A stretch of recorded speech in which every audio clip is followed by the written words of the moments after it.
Fewer people will have health care after this. $1 trillion from Medicaid in order to pay for tax cuts for the wealthiest Americans. The bill will become law when the president signs it. That's expected to happen tomorrow. Now, it includes tax cuts for the wealthiest Americans. What this does for taxes, cutting roughly $4 trillion in taxes, mostly for the wealthiest Americans. People, when they know about this bill, basically hate it. They hate the idea that we're going to take health care from millions of people in order to pay for tax cuts for the wealthiest Americans. Ohio Congressman Jim Jordan is the chairman of the House Judiciary Committee and a member of the Oversight and Accountability Committee, joining us now from the Capitol. Good morning to you, Congressman. Good to see you. Good morning. Let's jump into this if we can. We appreciate that. You just watched this clip of legacy media put together, obviously members on the left, highly critical of the One Big Beautiful bill. What are your thoughts on that and the specific criticism that you hear about it?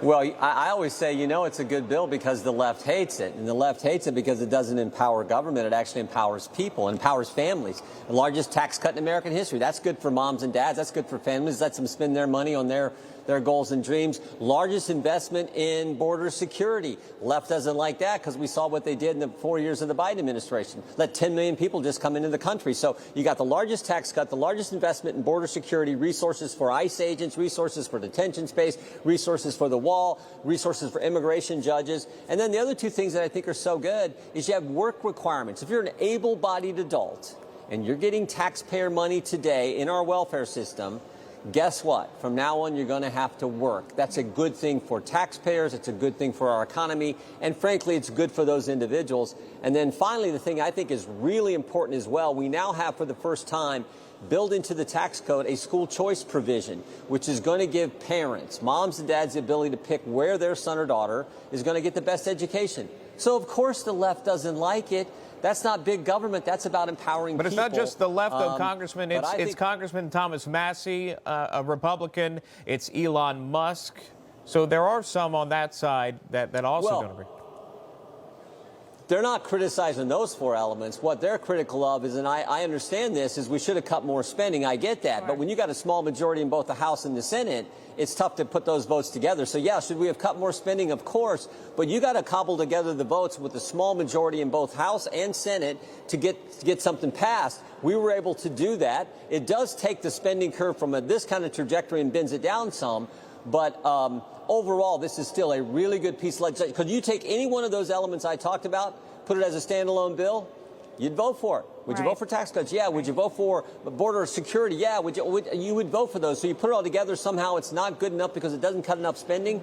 Look, I get that, but I think overall this is a good piece of legislation. And those points you mentioned, every Democrat voted against. So it's very clear the divide here we're seeing between the majority of House Republicans and senators, and then you've got the Democrats on the other side. And yet there's Elon Musk, who's interested in creating a third party. So we've got to ask you about this post on X. He shared a recent poll. He said, by a factor of 2 to 1, y'all want a new political party, and you should have it. When it comes to bankrupting our country with waste and graft, we live in a one-party system, not a democracy. Today, the America Party is formed to give you back your freedom, of course, referencing a July 4th poll where he asked his followers, who knows where, by the way, where these voters are actually from. They could be outside of the country here, but they're apparently in favor of creating this third party. How do you view it, Congressman?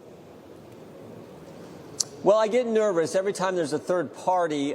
You run a third party, and if they're focused on fiscal reform, I think that could hurt Republicans and actually wind up electing Democrats, which they want to spend and spend and spend, and I think assault our liberties as well. I appreciate the good work Elon Musk has done, particularly when it came to protecting the First Amendment. We worked closely with him in the last Congress when we were focused on what one journalist called the censorship industrial complex, and taking that apart. We even had a letter come to our committee from Mark Zuckerberg where he talked about the fact that the Biden administration pressured us to censor. We did it. We're sorry. We're not going to do it again. And we were able to undo a lot of that and protect First Amendment free speech rights. And Elon Musk was on the forefront of that, so we appreciate that.